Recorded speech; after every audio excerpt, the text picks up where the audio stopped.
Report.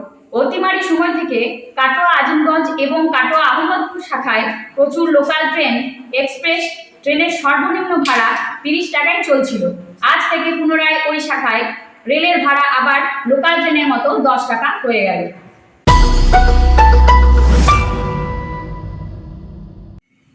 Samir রায়ের report.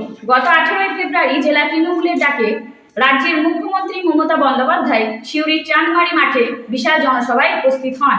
তিনি তার স্বভাবসিদ্ধ ভঙ্গিমায় বিজেপি সরকারের তীব্র সমালোচনা করেন। তিনি বলেন, কেন্দ্রের জনমুখী প্রকল্পগুলি থেকে পশ্চিমবঙ্গকে বঞ্চিত করা হচ্ছে। ইদানিং আধারকে বাতিল করার নতুন চক্রান্ত শুরু হয়েছে। আধার বাতিলের জন্য জনগণ যদি কোনো পরিষেবা থেকে বঞ্চিত হয়, পশ্চিমবঙ্গ সরকার তাকে সর্বতোভাবে সহায়তা প্রদান করবে। এই সভায় উপস্থিত ছিলেন শতাব্দী রায়, চন্দ্রনাথ সিনহা, অভিজিৎ সিনহা প্রমুখ।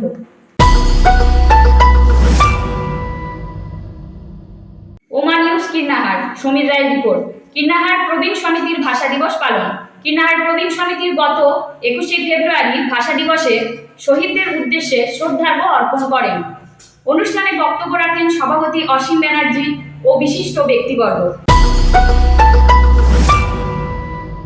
নিজস্ব সংবাদদাতা। কীর্ণাহার স্টেশন পাড়া সংলগ্ন বাজারপুকুর দীর্ঘকাল সংস্কার না করার জন্য সেখানে প্রচুর মশার সৃষ্টি হচ্ছে এবং পুকুরের চারিদিকে প্রচুর আবর্জনা এবং অতিগন্ধময় অবস্থার সৃষ্টি করেছে, যে এলাকার মানুষের বসবাস করা খুবই পীড়াদায়ক।